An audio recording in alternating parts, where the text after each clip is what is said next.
Now we are in the session. So, the first meeting of the Transportation Committee. I would like to start by going around the room and just introducing ourselves. Can we start with you, Eric? That's Eric Mosser, Transportation Inspector. Forrest Dunbar, Anchorage Assembly. Bill Evans. Dick Green. And can we go to the audience, please? If people could just introduce themselves.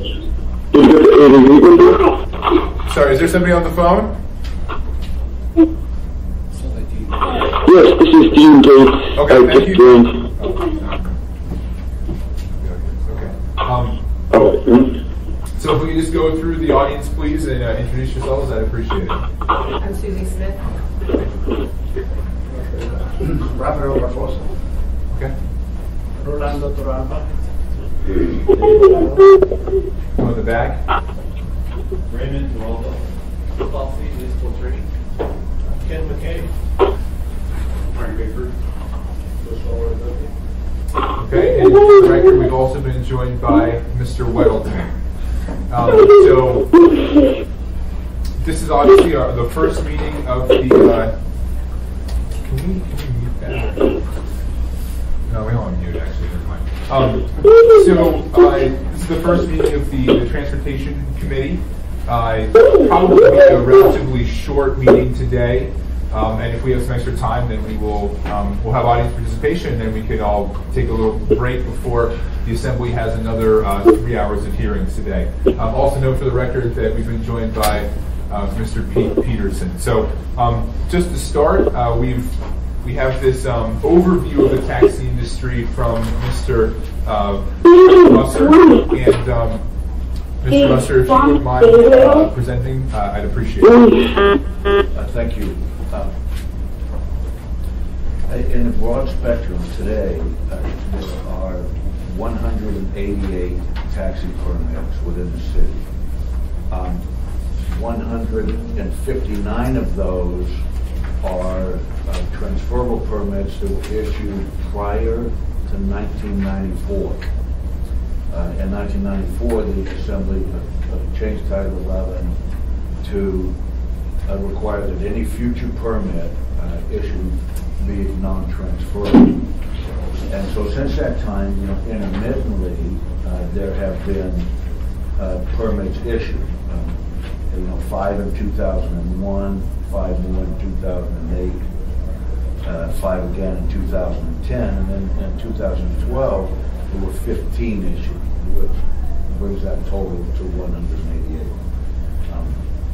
There's presently an ITB in place to issue the first 20 in compliance with the recently passed 124S.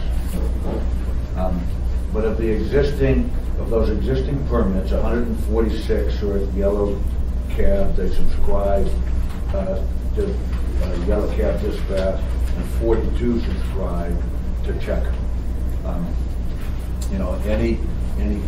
Any cab out there is required to subscribe to a dispatch company to participate.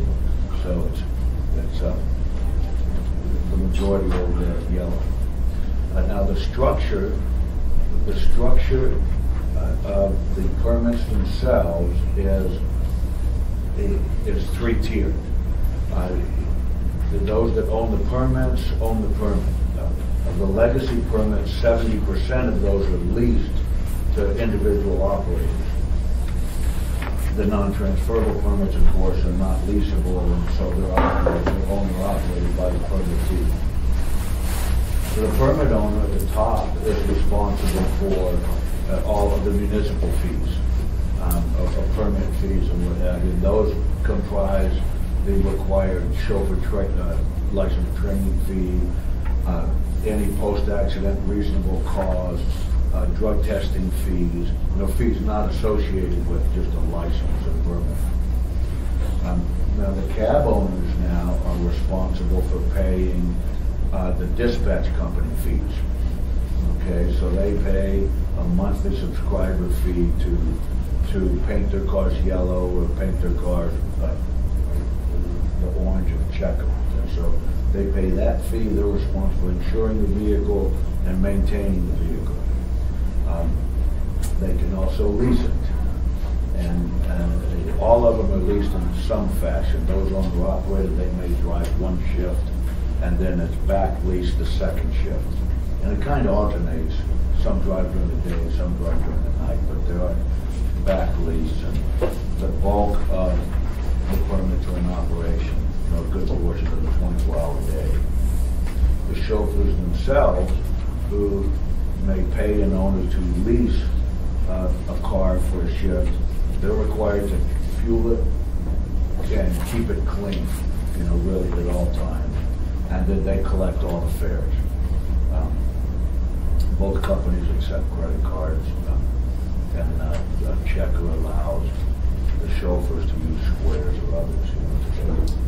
So Eric, talking a little bit more about this structure, you said that the permit owners pay a chauffeur training class annual fee and a drug testing fee. Do they themselves have to submit to a drug test, and then do they pay these fees per person that drives for them, or is it a flat fee based on per permit? Okay, yes, Mr. Chairman. So they pay the fees paid to the municipality. They pay the annual permit fee. Title 11 requires all permit owners to share equally in the cost of the chauffeur license training fee, and so that's assessed. We put that out to bid. In fact, it'll go out to bid again this year, and then once it's bid, whatever the contract comes in to be, it'll be assessed among all the permit owners. That's it. The only drug testing fee the permit owners pay outside of determining their eligibility. In other words, to acquire a permit, the permit owners have to meet all the other requirements to be eligible to own it.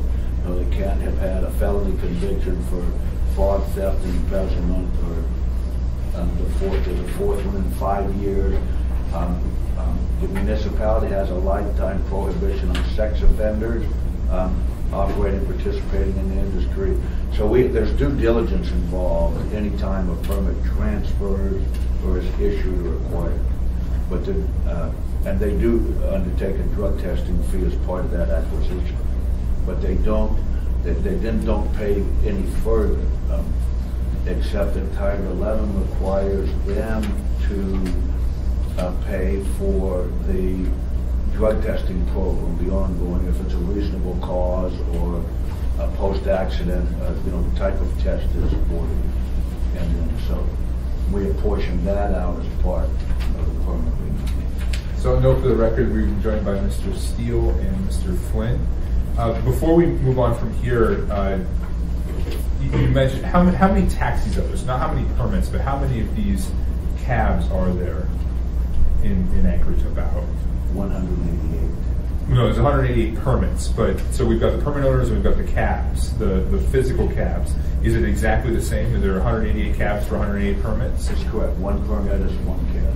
Okay. That's individual. Are there any other questions about this before we move to the next page? Okay. Thank you. Thank you. And so the current rates of dispatch coverage, yellow is $950 a month is what they charge. Checker charges $800, and then from the information we have, the annual cost to insure a car is $6,000, and then there's no daily lease rates caps. There's no cap daily lease rate, so that's between the owners and market.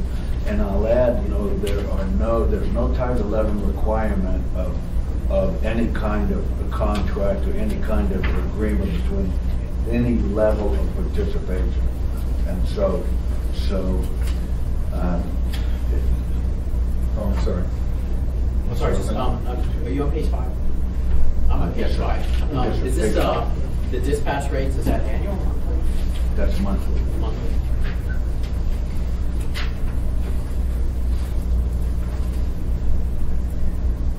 Okay. Okay. Thank you.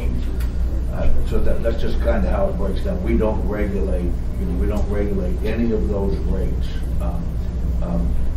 among the participants, which is the permit owners, the chauffeurs, and the vehicle owners. It's all among themselves. So going to page 6, the average monthly lease rate of the current legacy permit has climbed from really hovering between $750 and $850 a month until the mid-90s, up to just under $1,300 at $1,273. We do have one permit owner who reports a lease of $2,000 a month, and then we have one reporting a lease as low as $500 a month. It all, once again, varies among the participants. On page 7, if we take a look at the chauffeur profile, it breaks down, the overwhelming majority of the licensed chauffeurs that are operating the cab are between 35 and 65. And so that's really broad. 55 to 59 is the highest percentage of chauffeurs driving. But 35 to 65 is really the broadest limit. We found it's difficult for a chauffeur to get insurance, or a vehicle owner to insure a chauffeur if they're under 25. There seems to be. So we find those are generally family members or others that participate in that. On page 8 is just a breakdown of where our folks are from. Those who participate in the industry. 68% are from other nations outside of the United States. A question on this page, but also related to the average monthly lease. How do you collect this data? Is this self-reported? Do we ask them their nationality when they apply for their licenses? It is on the application. Their country of birth is on the application. Interesting. But the average monthly lease paid, I'm sorry, going back to page 6 for a second, are they required to report that, or is that based on some kind of survey data you have? How do you know that number? That's reported to us. We track the leases. We track permit sales. We track that. It's all reported. It's required to be reported to you, or it's voluntarily reported? It's I think all but the lease rates themselves are required, but because they're required to submit the leases to us, we have the information. By the way, I hit the tables. I'm so used to this is my first time being a chair, so if I'm not getting my attention, please let me know. Oh yeah, sorry. Please. Yes, Mr. Chairman. So we got 188 cabs, and we got 780 drivers. Through the chair, yes, we have 780 licensed chauffeurs. That is correct.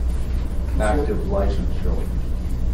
All right. So some of these chauffeurs drive other vehicles other than a taxi cab, or?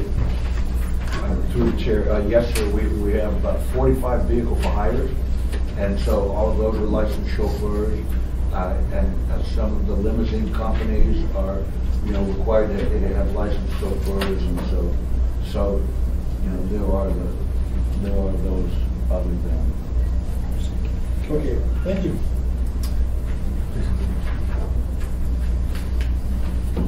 Okay, thank you through the chair, and then really lastly, if you go to page 9, it's just the gender distribution. It's 93% male. It's largely male and largely minority participants in the cab industry. And so that's, Mr. Chairman, pretty much an overview of how it's structured. Thank you. Mr. Flynn, you have a question? Yeah, thank you, Mr. Chairman. Reverting back to slide number 6, the monthly lease payment. Mr. Musser, you referenced some variation in the monthly lease rates. Do you have any data on some of the reasoning behind that? I have used GAPS with some degree of regularity. One of the cabbies I rode with said he paid a higher rate because he was driving a hybrid, and that was beneficial to him on the gas piece, but Is there any data behind this, even survey data, as to the variability of the lease rates? Well, this lease rate is to lease, is The cap. permit owners Yeah, the cap. that actually lease the permit. We don't require anything. There's no Title 11 requirement to report daily lease rates. There's no requirement to have any kind of contract between a chauffeur and a vehicle to drive the car. Some have them, some don't, but we don't have a way to track it. We've heard to lease a hybrid, it's up to about $110 a day shift and $100 a night shift. And we've had some on the old Crown Vics say that they're paying still $75 to $80, but I don't have a way to really put it in. So, thank you. First, Mr. Evans, you had a question? Just, Eric, I just want to make sure, a lot of the conversation we had during the public testimony of the last ordinance was about dissatisfaction with the dispatch companies and people saying that there was a problem there. And based on the numbers you gave us, I just want to make sure I understand it correctly. It looks like based on the number of cabs they have and the amount they're charging, the yellow cab would receive annually $1.6 million in dispatch fees, and the yellow and checker cab would receive approximately $403,000 per year. Is that, am I tracking that about right? Yes, sir. Yeah, just off of the subscriber rates. Yes, sir. Thanks. Thank you. Mr. Weldon? I just looking back at 6. So this is the lease for a permit, but in addition, they'll pay a daily amount to lease a cab. Through the chair, generally, in some cases yes, in some cases no. There are permit owners that will lease the cab to, for instance, Taylor Taxi. Taylor Taxi, they operate permits. They don't drive them. The owners don't drive them, but many of those legacy persons will lease their permit to Taylor Taxi, and then Taylor Taxi manages, they field all the cars, they manage the operation, and all the chauffeurs, work for them. The non-transferable permits, of course, are required to drive that cab, and so there is owner participation. Mr. Barbosa, another owner in the audience, has about half a dozen that are within his family and others, and he drives and has families and then leases it. So it's kind of diverse, when it comes to the chauffeur and the relationship between that chauffeur and the vehicle. But there is a difference. They're leasing a permit and then they cut some kind of deal on the vehicle. Is that correct? Or if I lease a permit, does that mean I get to use your cab? Well, if you lease a permit, for instance, the Taylor Taxi, your income would be solely what you've agreed to lease the permit for. All income derived from leasing that vehicle to a chauffeur is income, the income that Taylor Taxi would receive from leasing the car. I don't think that. Yeah, but for the driver, are they going to, in some cases, pay both the permit fee and to rent the vehicle? Oh, I'm sorry. No, they only pay the daily, whatever the daily lease fee. And they get to use the cab. And they get to use the cab. So I want to go back to page 4, the structure here. I also want to note for the record that Mr. Berger has joined us from the Transportation Commission, although he is not yet an ex officio member, but he is here to observe, so I appreciate that. But could you describe a little bit, so you've given a good overview of the kind of the economics of how it's working, but I'm interested to hear you talk a little bit more about the regulatory structure and why it evolved this way. So my understanding is that all the chauffeurs are independent contractors and not employees. Is that true, or some employees and some contractors? And if that is the case, why did it evolve this way? Why are the regulations set up in such a way where you have to be an independent contractor versus being an employee of a taxi cab company? Thank you. At each step of the ownership and operations of independent contractors, all at each step. Historically, before we became a unified municipality, there was cab companies, drivers were Teamsters. It evolved when we became a municipality into which rules applied. I think at that time the old city regulated, the borough didn't, and then so when we became a unified municipality, it came in, it evolved into this independent contractor structure, and that has been in existence since that time. And could you describe the regulations? The regulations require it to be that way? Or if somebody wanted to set up a taxi cab company that had traditional employees, could they do it? Under current Title 11, they would not be able to do that and operate as a taxi cab, because Title 11 is individualistic. We up until the December passage of 124, if convenience and necessity determined a new permit was issued, it went to auction, and it's one person, one permit.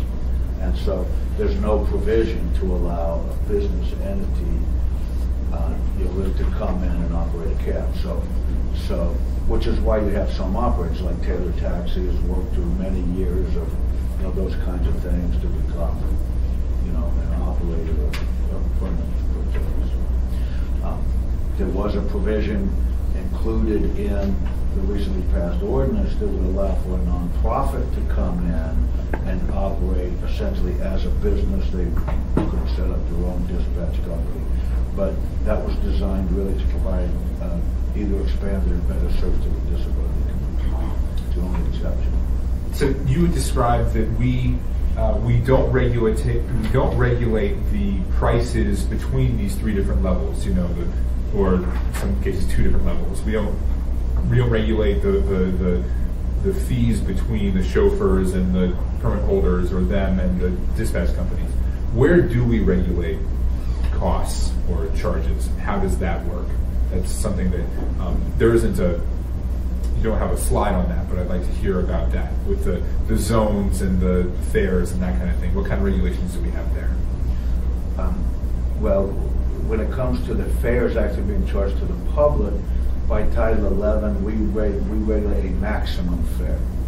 Okay, and so right now the maximum that could be charged to get the cab is $350. I think both dispatch companies are presently at $275, and then both operate really at the max for distance, which is 25 cents per 10th of a mile, $250 a mile. But we regulate a cap. We have a cap on it. We have no minimum, and so that's the rate that we impart on them in terms of what they can charge us. Mr. Welton? Are you going to continue on that line? I want to back up. No, go ahead. To kind of back it up a little bit, I can see the taxis, but then you've got companies, chauffeur companies, and BAC. I see their vehicles all over the place now. But if the guy owns that company, owns a ton of vehicles, and he hires people to drive them. What is the difference between that and a taxi? Okay, through the chair, it's a good question. The Title 11 sets and it's established that we will regulate 15 passengers or less. So you got a 15 passenger van or less, you fall under our municipal oversight and Title 11 regulation. But 16 passengers or greater, your Federal Motor Carrier Safety Administration, state fed, and we don't touch it. So a lot of the vans, they have box mobility, has 3 vans are actually larger vehicles. It's been illegal for some time. The assembly work was trying to clarify those vehicles for higher regulations and how they really should be regulated so we were more uniform. And there was a legal challenge to that that remains illegal. It's been unresolved. It's been really unresolved for some time. And so, but there's no You know, there's no differentiation. We should regulate them, and it's 15 passengers. Mr. Flynn, you had a question? I did. On the Mr. Flynn, could you speak up a little bit? yeah, sorry. It was actually less of a question than a sort of a little edification for you, Mr. Chairman. The issue of whether cab drivers were employees or contractors did come up in the early 90s. I think Mr. Musser was in Juneau at the time when the legislature passed legislation specifically exempting cab drivers from workers' comp jurisdiction, basically saying they are contractors, not employees. I offer that background primarily because that is almost identical to the legislation that Senator Costello has submitted related to the interest of TNCs entering the Alaska market space. And so it's just one of those little data points that are useful to keep in mind as we continue to work this issue. Mr. Trainee, do you have thoughts in the early 90s? That was legal that kept TNCs out of operating in Alaska. Say again? Because the workman's comp issue. Right. That went to the board, they fined them, and they pulled out of Alaska. Some people think it was Anchorage, and it wasn't. Right. It was a designation of what they are. Right. Absolutely. So I think, unless there are more questions, we're going to go on to the next agenda item. Oh, I'm sorry, Mr. Evans. Yes. On the issue of the rates that your office or the commission can regulate, 1110.050 lists dispatch service rates as one of the items. Is that just not done, or do you do regulate dispatch service rates? It's just not done. It's just not. The commission historically has not wanted to us wade into dispatch service rates or whatever. It's when we talk about technology and I wonder sometimes when it's a little slow. For instance, one of the good things that was in 124 was digital dispatching. You know, that allows, because there's all kinds of taxi apps and there's things, you know, like that now that are really, you know, coming about. But what happens is when the dispatch companies, they have to have software and hardware and computer programs and things like that, and when they go out to the market for those folks want contracts that generally span a number of years, you know, 2 or 3 years, and so as technology is rapidly evolving, it's a little difficult sometimes for like an existing dispatch company to embrace that because they're locked into a contract. You know? So you know, we did set those kinds of things out that could also, you know, reduce some of those costs and you know, really make it better. And it does provide an opportunity for a new dispatch company to come in and you know, really offer a digitized kind of operation. No, sorry, great follow-up, Mr. Chair. One of the other items, Eric, that also was listed in the code as being able to be regulated was the maximum lease rates between permittees and lease operators of taxi cab service, including daily lease rates for taxi cab chauffeurs. Is that another area that technically have the authority but just don't exercise? Well, no, the daily lease rates was abolished in 2013. So that was stricken. There were lease caps and lease rates in place until really January 2014. So in the last couple of years, those were removed. And they're just gone. So perhaps you, Mr. Flynn, or someone else could, or you, Mr. Musser, could you explain to me why we did that? That was before I was on the body. Why would they abolish the cap on lease rates but not expand, or did they simultaneously expand the number of permits? Is that why they did it? Well, at that time, you know, at that time the commission was weighing, at the same time as the ordinance was going through, the commission was weighing issuing up to 25 permits after what was felt to be some pretty careful consideration. They opted for 15 at the time. When it came to assembly, as I recall, and our folks that were here, it was presented that that was the only rate that was being regulated. And so, and that had been, it was an $85 a day shift and $75 a night shift cap on the lease rate that could be charged. And the testimony, both at the commission level and the commissioner at the assembly level, was that that cap had been in place for many years, but all costs had gone up, and you know, and things of that nature, and it led to the assembly, you know, removing the cap. You know, at the same time, we supported that. I will speak, Mr. Chairman. We supported it at the time because also in the ordinance was getting rid of all these old Crown Vics and getting rid of all these cars that get 6 miles to the gallon and are bleeding the chauffeurs dry. And regretfully, the assembly amended that out at the last night. And so what happened is the drivers have just gotten the absolute ultimate stick in this regard, because these owners immediately, you know, raised rates and kept the same traffic cars on the road. So it was a real tough one, and we have not been able to really address that issue. Yeah, Mr. Peters. Thank you, Mr. Chairman. So in other cities and other jurisdictions, do they regulate that? Through the chair, yes, sir, they do. And in fact, in many other jurisdictions, Chicago, I kind of like the Chicago model. They have a 3-tier rate system. If you want to put a crappy old Crown Vic that gets less than, and they use the national auto manufacturers, you know, estimate deal, it's less than 10 miles to the gallon, you can charge $40 a day. If you got a car based on the, you know, the manufacturer between 11 and 20 miles to the gallon, you can charge $60 a day. And then if you put a hybrid or vehicle that gets in excess of 30 miles to the gallon, including the, you know, those natural gas vehicles or what have you, it's still regulated severely at about $70 a day.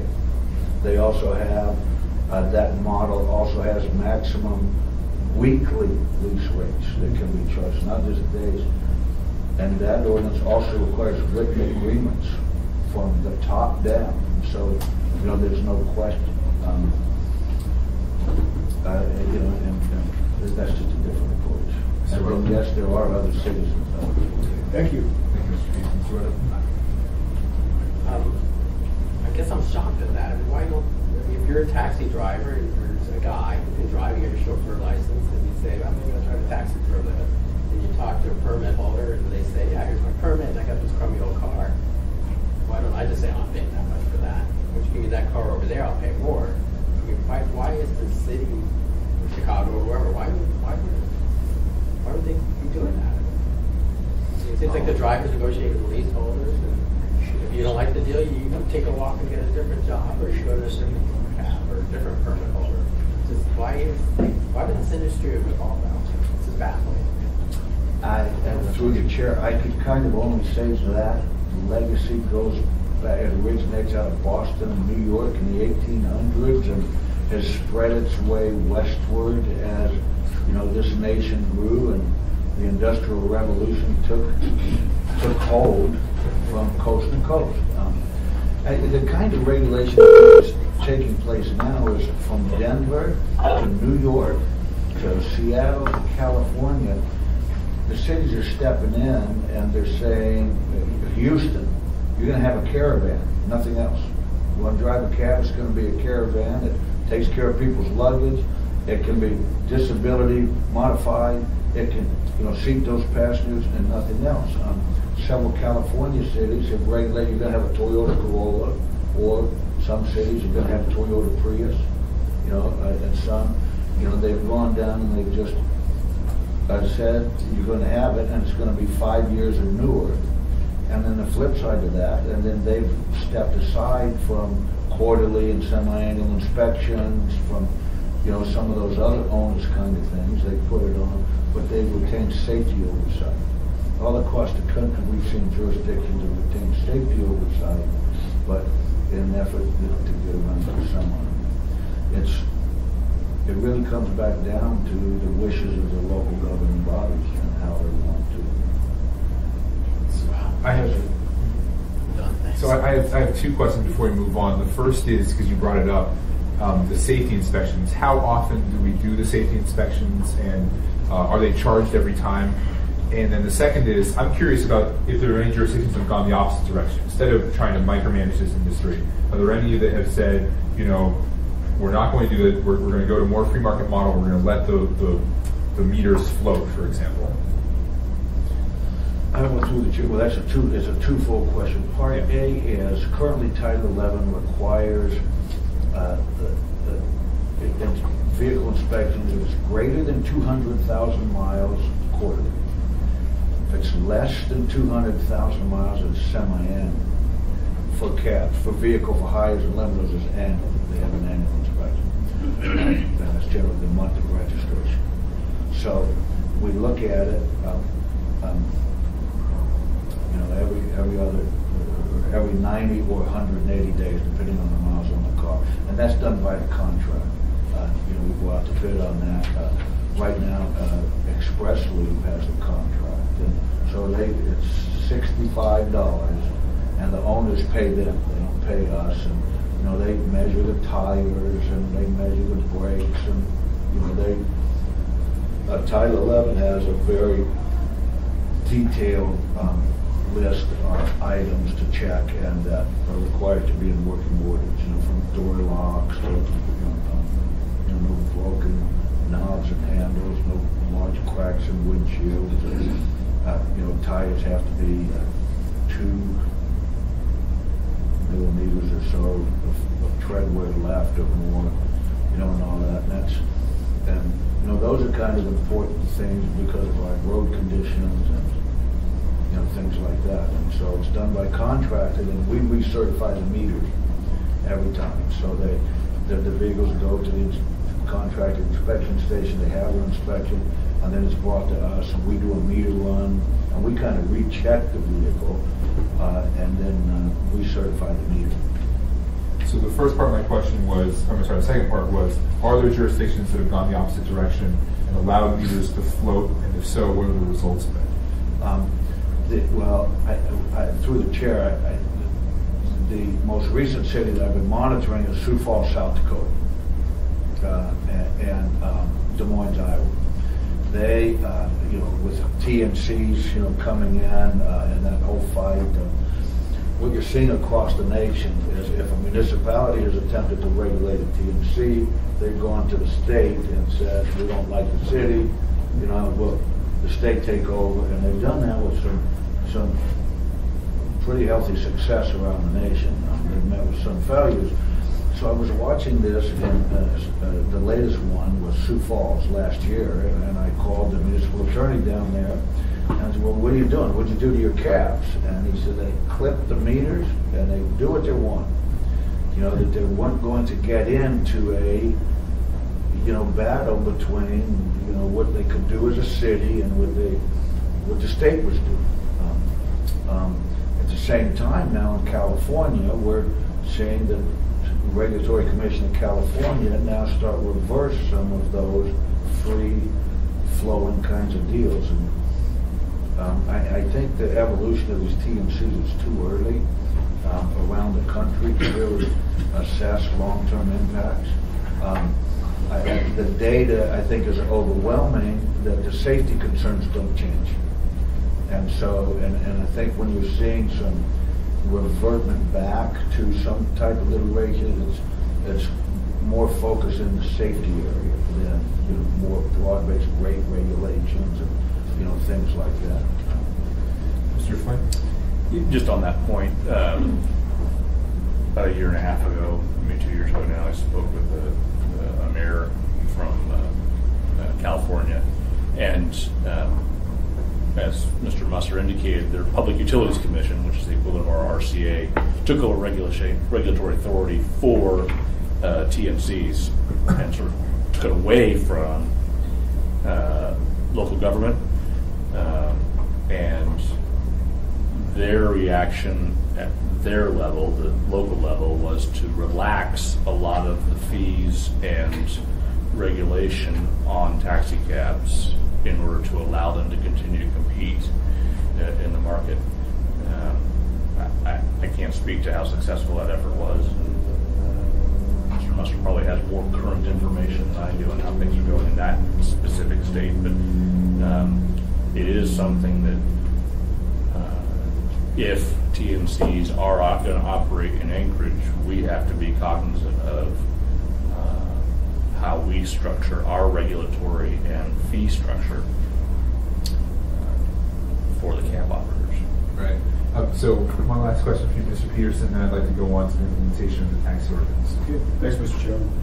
So you said they clip the meters, so there's no guaranteed minimum or maximum per mile, so they negotiate when the customer comes to the cab that's, you know, I'll take you there for this much, and no, is that what goes on then, or? Through the chair, that's exactly what goes on, because that's essentially what Uber does, or left of the other TNCs do. Okay. You know, they sit in La La Land with an app, and they change the rate at will based on the number of vehicles on the road. And so if you can't regulate that, I mean, it doesn't make any sense to put a cap on a cab or a cap on another vehicle, you know, that. Yes. Okay, great. Thank you. Thank you, Mr. Peterson. So, Mr. Trin, I'm sorry, I was doing something else. You guys talked about surge pricing for TNCs. we haven't yet. Could we revisit that when we? I just want to make sure we address the issue of surge pricing. Sure. Once we start talking, which I think we will at future meetings, about TNCs directly, I think we'll have that conversation. Mr. Musser, could you go on to the second agenda item? Yes, sir. Thank you, Mr. Chairman. So, with the Assembly's December passage of AO 2016-124S, that ordinance essentially abolished the Title 11 convenience and necessity process for issuing permits and mandated over 5 years that a certain number of new permits be issued annually. It stipulated that the first batch of permits be issued as soon as possible and be public noticed for 60 days. We were able to work with the purchasing department and notice the ITB on the first 20 permits there right about the 29th of December, just before year end. So it is presently in a 60-day period of opening. The bid opening is March 2nd. The pre-bid conference is January 30th. There at 10:30 a.m. And so, you know, we worked hard to meet the intent of, you know, the ordinance, and you know, we got the ITB out. Could you say what's an ITB? Some people. Okay, an ITB is the invitation to bid. Because it requires the ordinance requires a sealed bid auction, which is the manner that has been conducted for the last 20 years. So you know, that is it. We've not had a Transportation Commission meeting since adoption of the ordinance. So the first one is Monday evening, and so my commission will get an overview of both the impacts of the ordinance and where we're at, and get an update. As well as address, member, working with the Assembly here. But that was the real stipulation of the ordinance right there, and it was also, it authorized the disability service fleet permit.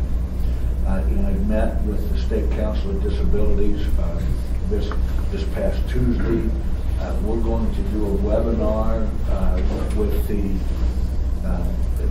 all of their members and all the members of the State Council of Disabilities, from Hope Industries to even the Salvation Armies and others, to give them an overview of that part of the ordinance and what we're trying to do, the municipality's trying to do, and assess interest. It does take a substantial investment, but by doing it through a nonprofit, they could leverage state or federal funds. So we're excited about that a little bit. If there's there's interest among the nonprofits to participate and do that. So that's really where we're at with the ordinances. This bid process, has it been put on pause or on hold at all by the filing of the repeal ballot initiative? No, we right now the ordinance is the effective law, and we are required to proceed. We are aware that that ballot initiative, the petition to repeal the ordinance is in the signature gathering stage, and typically what the municipality has done in the past is if enough signatures are gathered and certified by the clerk's office, we would just suspend implementation of the ordinance until after the election. So in that particular case, should that happen, the current bid possibly to get suspended, will be put off, and then any other activities will be put on hold. Does anyone have any questions on this? Did you have anything you want to ask? Okay. All right. Well, thank you very much. We move to then the last, and I think this discussion will almost certainly continue into our next meeting. But could you start us down the path of, during the discussion about the ordinance that we did pass, 124S, there was a lot of complaints about dispatch companies. Could you describe a little bit about why you think that's the case, and perhaps what could be done about it? Thank you. Well, first, under existing Title 11, the first thing that could be done is we could, by Title, require a contract between the dispatch companies and its subscribers that spells out specifically what they're getting for what they're paying, and that would go a long way. Secondly, because we in Anchorage operate on this model of independent contractors, everybody loves to hate everybody, and so that is significant. There are some legitimate concerns. We attempted to get a meter for our code enforcers to look at, periodically. I myself have been in a cab doing a meter run with a chauffeur, and the trip will come up, and they can't take the trip in the zone. We're right there. The chauffeur's position is that the dispatch company somehow only lets select cabs take this trip for like 10 minutes or so, and then after that, the computer releases it. We don't have a way really to get into those kinds of things. The dispatch companies, we've cited them this year. We've worked at them. They allow rapid metering, so nobody wants a record of anything. Nobody wants to comply with anything, and nobody wants to love one another. They all do it. There are legitimate concerns regarding the dispatch companies. Yellow, the Assembly passed the credit debit swipe fee ordinance. Yellow right now is in the process of changing the computers to do it with a faster. It's a good thing, but the drivers can reset those meters and cancel them out and cancel the fares and continue with problems that exist today. And at the same time, this upgrade requires a meter certification. Well, the dispatch company is requiring the vehicle owners to pay for that meter reseal. So they're all up and on. We all hate the dispatch company. We can't step in and regulate that kind of behavior, no matter what we do. There's very recent examples.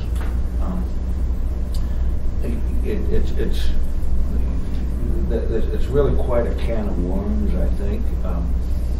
At the same time, these vehicle owners are free to change companies or start their own company and really modernize, go to digital dispatching, and do things to improve it. But in this type of regulated industry, and especially, it's really important to know we deal with a vastly, minority community here, and so the manner in which they understand things differs among each of the ethnic groups and what have you, and it requires a lot of explanation. And I really think that we do a tremendous job, and even the dispatch companies, through writing some things out, pictures, and showing things do it. but there is sometimes a lack of understanding. We'll do a computer update that didn't get out. There are some things I think that, again, we could do. Contracts is one of them. If we're going to regulate them and we're going to work it, they ought to know what they're doing. Right now, we just say that dispatch company can come to do what it wants by internal rule and provide a notice of what they want to do. And just, it's not really vetted. And I get that. It's a business. They're running their own business and operating their own business. And you know, we get it.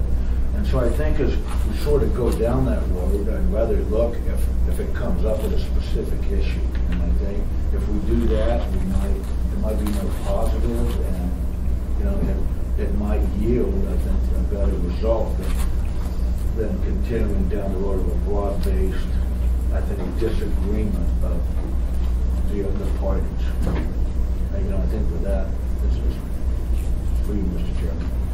So I guess I'm curious. So it's a little bit baffling to me. People are doing business with each other without a contract, and even if we weren't to require that or regulate that, it just seems, maybe it's because I'm an attorney, but it seems like you want to have a contract. I guess my first question is, how and why are they operating without contracts? And the second is, why do you believe there hasn't been another dispatch company that started up that had those kind of best practices that said, we will have contracts, we will not engage in some of these activities? Why don't you think that has happened? Well, I think for the first part of that question, Mr. Chairman, I want to defer. Mr. Torvalds here, as well as Mr. Shaw from Alaska Yellow Dispatch. I don't know if Checker's here, but I would defer that question really to them.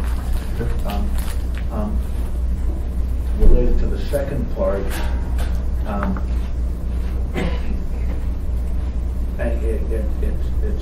it's just tough to step in. I think they should do that, but they don't. So, do we have any more questions for Eric? We have about 10 more minutes. I'd love if somebody from the industry could speak. Could we have somebody from Yellow Cab or Checker? Is there anyone here that is willing to talk? Yeah. Yeah. Would you mind speaking to these points? I mean, talking about perhaps why there aren't contracts, and also, I mean, we had a lot of complaints last month about issues with dispatch companies. And could you explain a little bit about why you think that's the case? Okay, first of all, when I take over the management of Yellow Cab, I assume the way it is, there's no contract between the permit owner, between the owner of the vehicle and the company. Because if they don't like it, they get angry. We don't want to hold them with a contract, so they're free to leave. And then if there's money that they pay ahead, we reimburse. So it's not going to work, because if we hold them to stay, it's going to be more trouble. The driver, they get angry because they want to move. So you guys free to move, you're welcome to come in. Does anyone have any questions for the dispatch companies? I mean, this was a major contentious point, right? The dispatch companies were the issues, and it's why people didn't vote for the ordinance. So let's discuss what the actual issues are, right? Okay, and then just to finish that up, I would disagree, just for the record, with what Mr. Torvalds says. It's also important for the Mr. Torvalds also has an ownership interest in the dispatch company. He's not just a general manager. I just want that noted for the record. But there was, in 2008, there was an effort. I think Jackie and Bob Ransom, two multiple permit owners, led an effort to start another dispatch company because these problems have persisted for many, many years and are new. But to do that, it takes really a certain number of cars to do it. And it really says to get it going down, what we've modeled really takes about 40 cars, 35 to 40 cars to really get another dispatch company going and have enough cars to operate it and run it and then work to grow the business. And so I think that was attempted there again, and we understand, and discussing it with them, and looking at, what happened is he had the same issue. There was a commitment that X number of cats would leave Yellow Dispatch or go to this new company, and they didn't. And so, and then there's no ability to get more permits. I can tell you right now, the data is crystal clear. Checker Cab needs, he testified 20, during the day or so. He really needs 30 more permits to meet his call demand and meet his volume and service the city of Anchorage. Because they, the owners can go and they choose Yellow Dispatch. So as much as we have the concerns and complaints that generate, those owners don't want to leave Yellow Dispatch, who has the highest subscriber rate, and has the others, and they want to stay. So it's kind of it's kind of a big deal. So I'd rather look at specific issues. Mr. Weldon, you have a question? Well, just on the dispatch thing, I mean, I think it is an important deal, and I only have a couple more minutes here. And my thing, I'm baffled by the whole hands up, but I think if it'd be important to address, I'd like to see what's it done in some other cities, just to help me wrap my head around the whole thing. It's just, all I know is it seems crazy. I agree. Is that something that, Mr. Muster, is that something you'd be able to prepare before next month? A little bit more information about the dispatch system, and then also how maybe we differ from other cities. Do you have any data from other cities?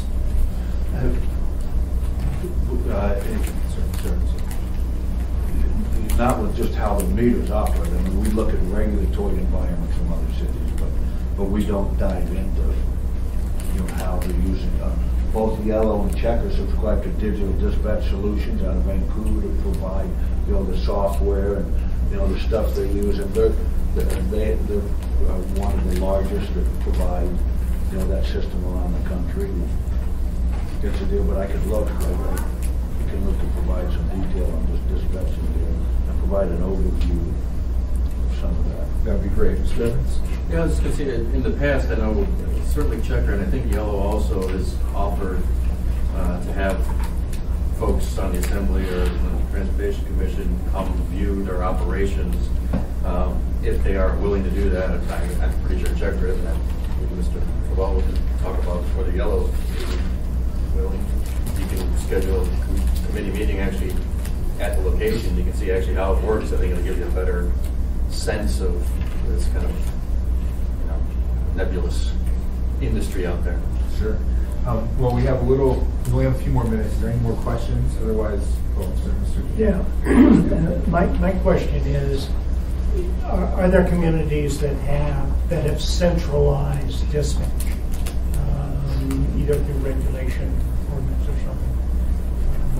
And if so, I don't have a problem with two different dispatch services.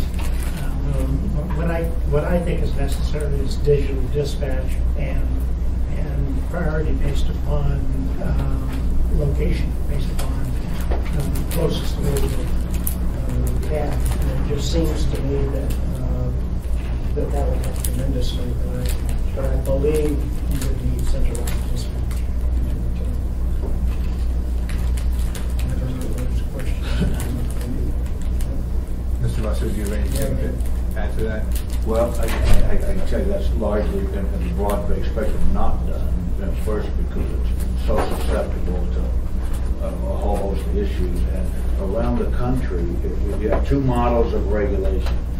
We either regulate companies, where it's a company, and there's a competition, and many cities have 2 or 3 cab companies, and everybody's accountable for that company.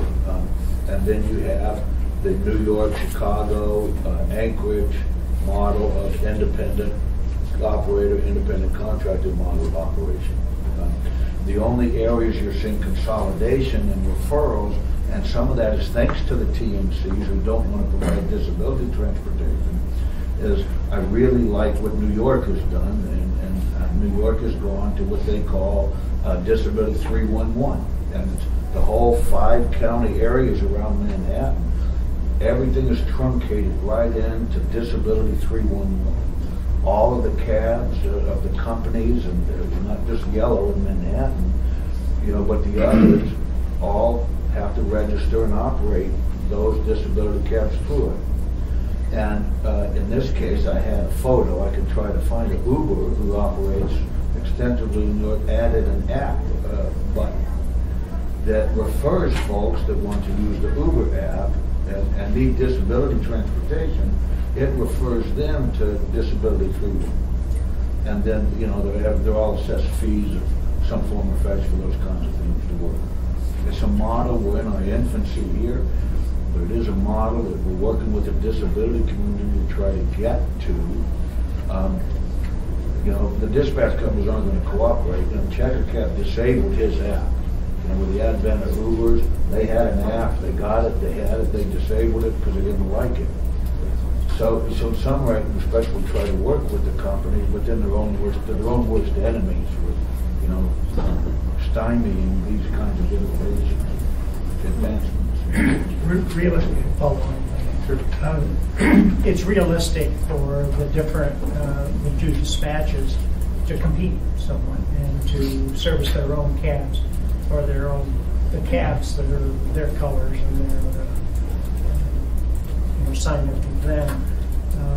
But I think you miss out on you get these kinds of things that we're getting where people will take a fare and then they'll drop it out, or the dispatchers will hold it back and punish somebody for another person. And then proximity, if you don't even know where they are, or if you know kind of where they are, you don't get the advantage of cabs being spread throughout the municipality and being able to respond quickly, and so you get customers waiting on the curb and or ignored completely. And those are the kind of comments that we're getting. So we've got to find a solution in terms of dispatch and proximity dispatching of the cabs in order to provide the best service to the customers. And I just think that's what we want. Thank you. So we've reached the end of our time. There's another hearing right after this one, so I'm going to wrap up. I want to apologize to anyone who came here. We didn't get a chance to do audience participation. Please sign up. Lisa, we have a sign-up sheet. Yes. Please sign up so you can get our emails. This is the first of what are going to be monthly hearings, monthly meetings about this topic. So thank you very much. We're adjourned.